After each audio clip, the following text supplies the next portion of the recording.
आज आप दिल्ली दरबार आए हैं। दिल्ली दरबार अपने आप में पूरे डाल्टनगंज को समेटने के लिए तैयार है, क्योंकि गांधी उद्यान पार्क में दिल्ली दरबार जब से आया है रौनक बढ़ गई है।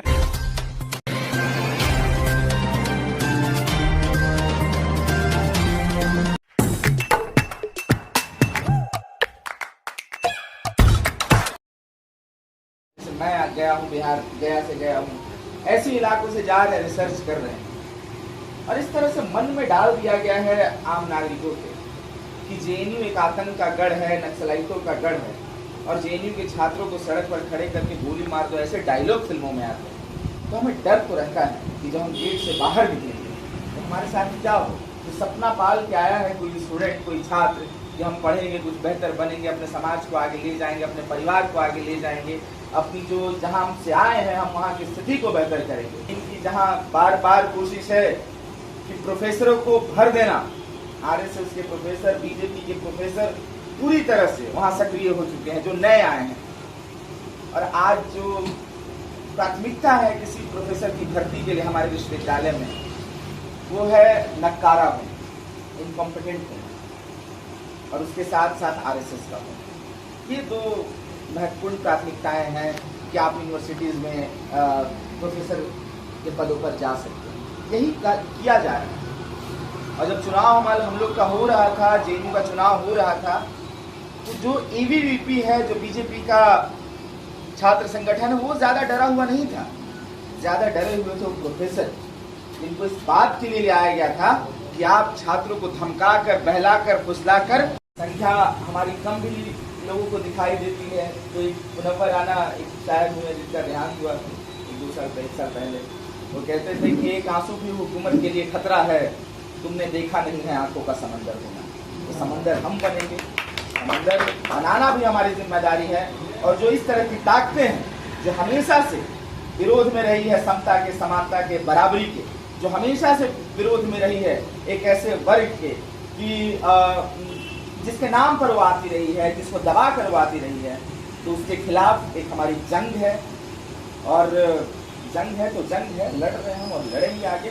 और प्रेम जी, ये जो कड़ी आज 47 है सांस्कृतिक की पाठशाला, जिसके सूत्रधार हैं, और हर सप्ताह सबको फ़ोन करके बुलाना और सबको अपनी विचारधारा को बताना और उनकी विचारधारा को सुनना एक बड़ी व्यथा है और इससे लोग लाभान्वित भी हो रहे हैं। जिसके कड़ी में आज धनंजय जी आए हुए हैं जो जेएनयू के प्रेसिडेंट हैं। 2 शब्द इस पाठशाला के लिए।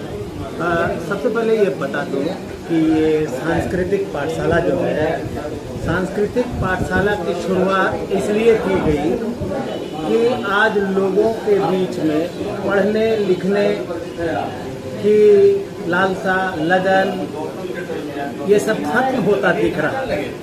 और ऐसे में विचारों से लोग एक दूसरे को समझ नहीं पा रहे थे, व्यक्ति खो गया था, व्यक्तिवाद चारों तरफ से हावी हो रहा था। तो यहाँ पर हम सामूहिक रूप से, चाहे वह किसी भी विचार को रखते हों, सांस्कृतिक पाठशाला में आएं और अपने विचार रखें, वो उनका हम आमंत्रण देते हैं। ऐसा नहीं है कि यह इफ्ता शुरू किया है तो बस एक ही विचार यहाँ पर रखे जाएंगे। हर एक प्रकार के विचार और उनके विचारों के मंथन से जो नई विचार आएगा वह समाज के परिवर्तन के लिए हमारा हथियार है। सांस्कृतिक की पाठशाला हर सप्ताह होने वाली एक क्लास कह लीजिए या सुझाव कह लीजिए। आप पहली बार आई हैं, पाकी की जिला परिषद हैं। 2 शब्द इस पाठशाला के लिए।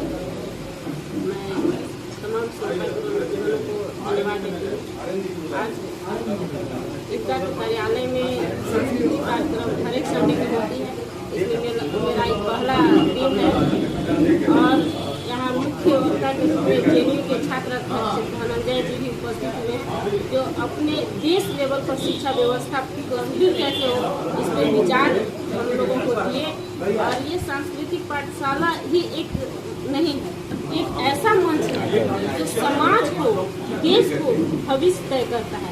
यहाँ हर राजनीतिक, सांस्कृतिक के साथ साथ राजनीतिक का भी यहाँ विचार होता है और यहाँ पे इस विचार में यह तय होती है, सबकी विचार गोष्ठी होती है कि समाज को कैसे बेहतर करे और नया समाज का निर्माण कैसे हो।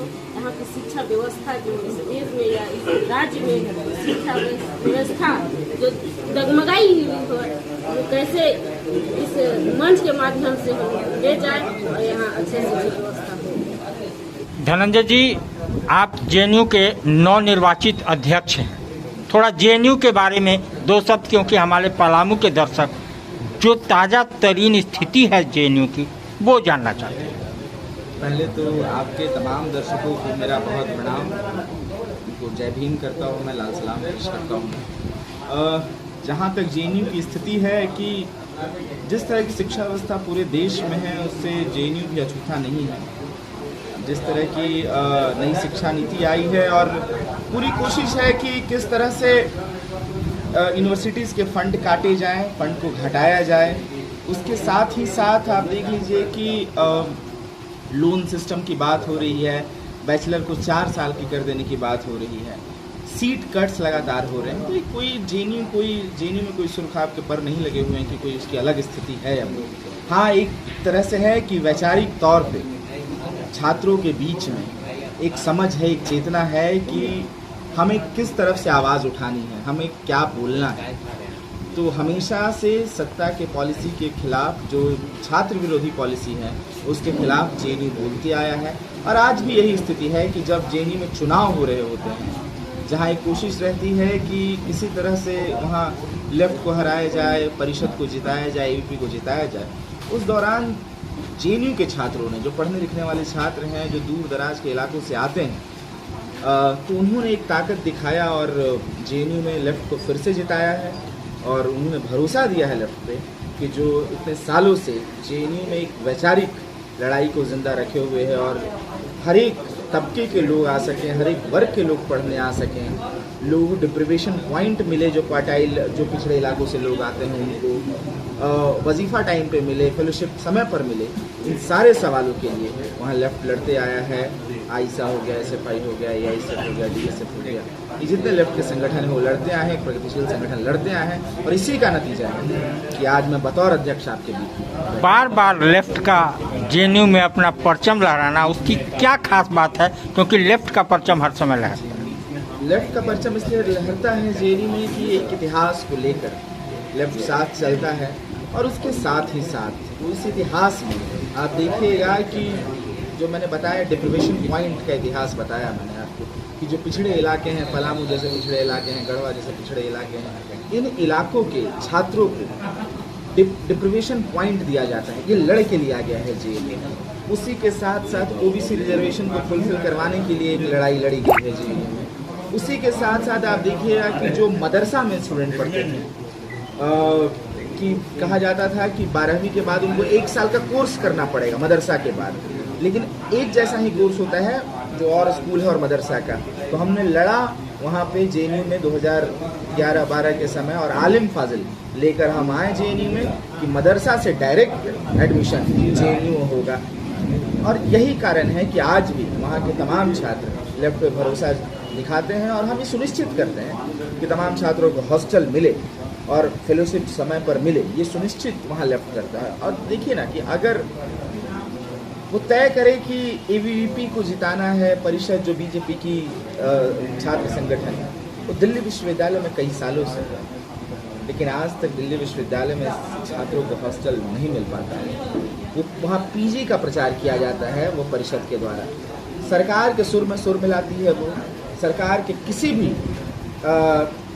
छात्र विरोधी नीति का विरोध नहीं करती है वो। तो इसीलिए इन दोनों मॉडल को देखते हुए जेएनयू के छात्र ने चुना है, जेएनयू के छात्र ने कहा है कि हम लेफ्ट के साथ। जेएनयू में जैसा कि एक नारा मशहूर है, भारत तेरे टुकड़े होंगे, वो भी तो जेएनयू से ही निकल के आया है, उसके लिए क्या कहना है? ये बिल्कुल ही गलत खबर है। और हालांकि जब से आई है, आप देखिए कि तकरीबन 12-13 साल हो गए हैं इस घटना को। आज तक किसी पर भी किसी तरह का दोष सिद्ध नहीं हुआ। पहली चीज़ तो ये है। दूसरी चीज़ ये है कि आप देखिए किस तरह से जेएनयू को बदनाम करने के लिए प्लानिंग की गई। कि फरवरी का महीना, उसको छोड़ दीजिए। फरवरी का महीने में ये डॉक्टरेट वीडियो से छोड़ दीजिए। फरवरी के महीने में डॉक्टरेट वीडियो आता है और ठीक 3 महीना पहले 2 महीना पहले दिसंबर के महीने में पांचजन्य में जो आरएसएस का मुखपत्र है उसमें आता है जेएनयू आतंक का गढ़ है।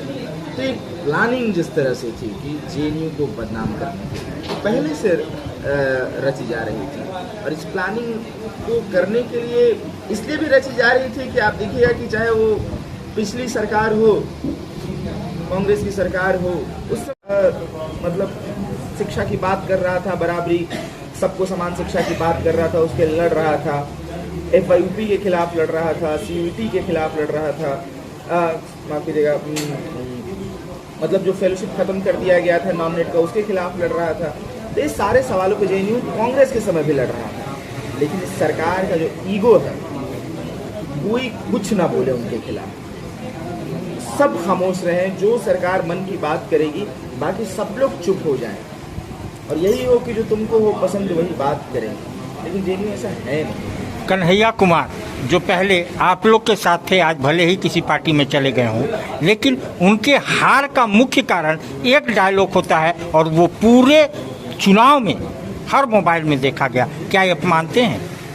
नहीं, मुझे नहीं लगता है कि ऐसा है कि देश की जनता इस बात को समझती है कि देश के लिए कौन अभी हित करेगा, और देश के लिए किसने पिछले 10 सालों में बर्बादी का बीज बोया है, कौन है जो दंगे भड़का रहा है। सबने देखा है इस सरकार को दंगे भड़काते हुए, मॉब लिंचिंग करते हुए। यही झारखंड में जब मॉब लिंचिंग होता है तो यहाँ के जो सांसद हैं वो माला पहनाते हैं मॉब लिंचर्स को। ये तो हम सबने देखा है। तो इस बार पूरी ताकत लगाई है जनता ने, पूरी ताकत के साथ इस सरकार को उसके जितने घमंड थे, जितने ईगो थे, उसको चकनाचूर किया है। और मुझे लगता है कि आने वाले वक्त में ये सरकार गिरेगी, और मुझे लगता है कि संविधान को लोग आगे लेकर चलेंगे, और संविधान जिस तरह संविधान खत्म करने की बात सरकार कर रही है और करते आई है, ये कोई नया नहीं है इस सरकार के लिए। मनुस्मृति को हमेशा से लागू करने के लिए ये पहली पंक्ति में खड़ी रहती है, और इसी तरह से DU में भी अभी आपने देखा कि मनुस्मृति को लाने की बात कहेगी। हालांकि वहाँ के छात्रों का संघर्ष देखिए, उन्होंने उसको खत्म करवाया, नहीं आने दिया मनुस्मृति DU में। तो एक लड़ाई है, एक संघर्ष है। देश की जनता संविधान के साथ है, देश की जनता मोहब्बत के साथ है, देश की जनता भाईचारे के साथ है, और मुझे लगता है कि देश को जनता को यही पसंद है।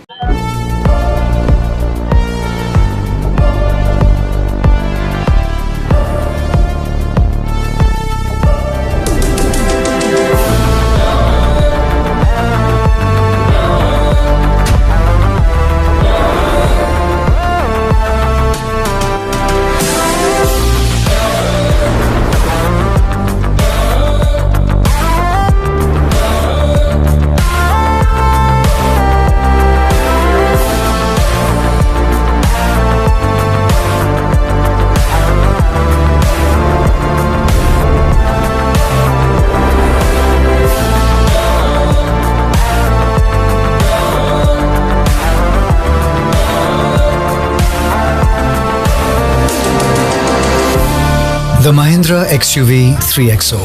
Everything you want and more.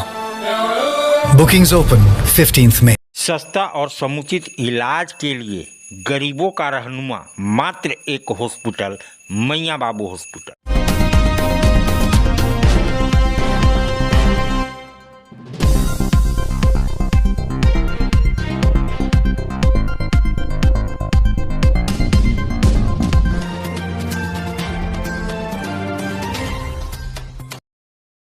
भाई बेटा तो एक ही है ना, कहाँ कहाँ भेजोगे उसे ये सब सीखने? बेटा एक है तो स्कूल भी एक होगा ना भाई।